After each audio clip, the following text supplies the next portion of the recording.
Saya akan kasih Anda gambaran. Ini adalah pedagang sekawan ewu iki. Sekawan ewu. Gadah kricik kata? Mboten enten. Oh, bayar 4.000 kali ini nggih. Nggih. Rp4.000 untuk sari kedelai. Nah, pada video kali ini saya akan bahas mengapa ada beberapa daerah yang melarang atau menutup pintu perizinan bagi minimarket berjejaring.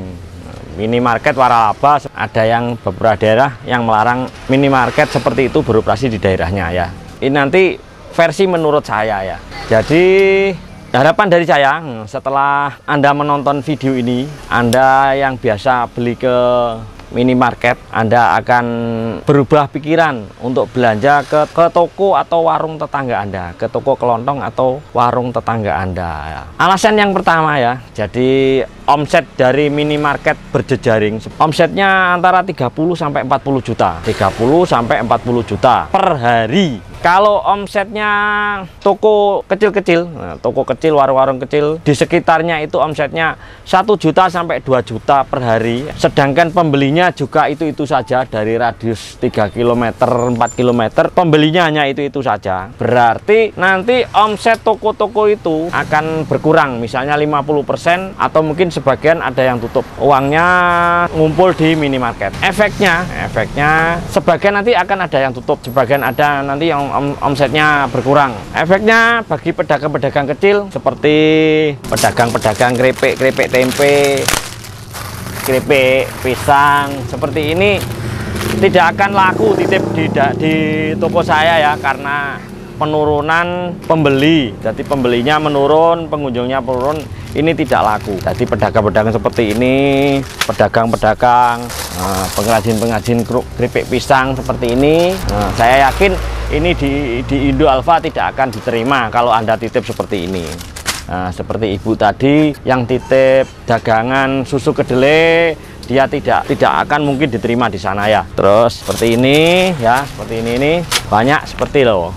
Ini kalau Anda baca keripik pepaya lah, ini bikinan ibu-ibu sekitar, mungkin dia punya anak kecil, mungkin dia anak sekolah, mungkin dia tidak akan berproduksi karena titip di saya, pengunjung saya berkurang ya, banyak ya.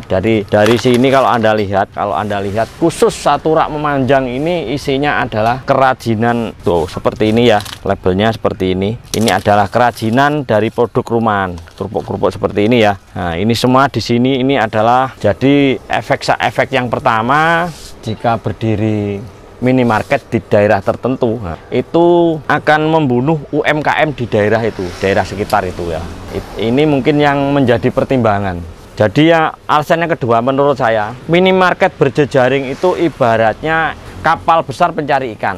Saya umpamakan kapal besar pencari ikan. Dari ikan yang kecil-kecil yang segini, nah, ikan yang segini besar mungkin ya, semua akan tertangkap oleh dia. Kita ini yang pakai kail, nah, toko kecil-kecil yang pakai kail itu, pakai kail tidak dapat karena ikannya sudah kena kapal yang besar. Seperti itu. Bedanya dengan kalau semua mancing pakai kail itu akan dapat ikan semua ya. Nah, kalau minimarket itu dari barang yang kecil sampai yang besar itu dia jual. Dia tidak pernah mengembalikan orang. Semua orang yang cari dia ada di situ ya. Itu yang kedua. Yang alasan yang ketiga ya, kalau toko seperti saya ini menjadi besar ya, menjadi membesar ya, dagangan sebanyak, berpikirnya kita ini jarang. Jadi untuk buka cabang di mana-mana mirip seperti ini jarang, tidak pernah kepikiran. Yang mungkin bisa dilakukan hal yang termudah adalah dia berbagi dagangan.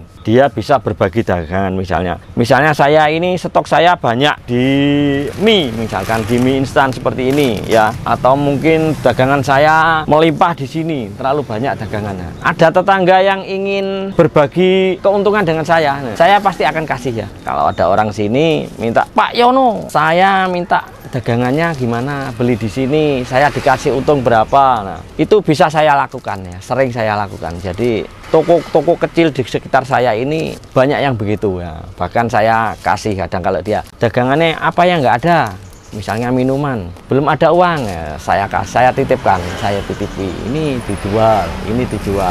Jadi toko di sekitar toko seperti saya ini bisa tumbuh bersama ya, tumbuh bersama ya. Itu yang ketiga. Jadi kalau di minimarket berjejaring, dia jual apa, semuanya dijual. Tetangga tidak jualan, dia ingin kulaan di sini ya, itu tidak bisa ya. Itu dijual sendiri, pedagang dimakan sendiri ya. Beda dengan halnya dengan pedagang-pedagang seperti pedagang mandiri seperti kita ini, kita masih bisa berbagi dagangan dengan tetangga kiri kanan ya. Nah, itu alasan yang ketiga ya. Jadi setelah menonton video ini, saya harap para pembeli bisa berubah pikiran untuk belanja ke toko tetangga Anda, ke warung tetangga Anda. Alasannya, Anda kalau belanja ke warung toko tetangga Anda, yang Anda beli itu adalah barang milik-miliknya orang susah-susah seperti ini ya.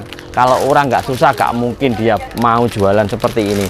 Gak mau dia mungkin keliling jualan sari kedeli itu. Sari kedeli itu Rp4.000, tiap toko dia Rp40.000.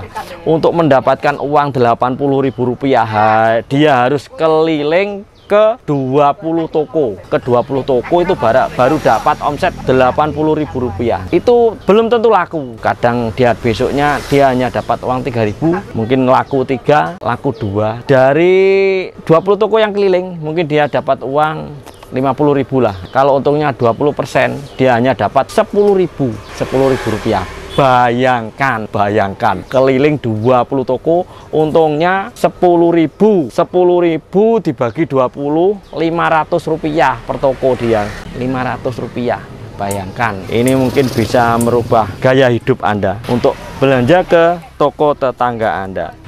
Jadi bagaimana kalau ada daerah yang mengizinkan membuka lebar minimarket berjejaring di daerah-daerah itu? Nah, kemungkinan yang pertama, jadi warganya itu sangat makmur semua. Jadi makmur semua. Tidak ada pedagang-pedagang seperti ini, tidak ada. Pedagang-pedagang sari deli itu tidak ada, makmur semua. Jadi penghasilannya mungkin sudah di atas UMR kabupaten itu mungkin pertimbangannya dia. Yang kedua, mungkin daerah situ kesulitan untuk mencari barang-barang itu. Jadi kalau tidak didatangkan minimarket itu, barang-barang di situ tidak ada yang jual. Yang ketiga, mungkin di daerah yang membuka perizinan minimarket secara luas itu, di daerah situ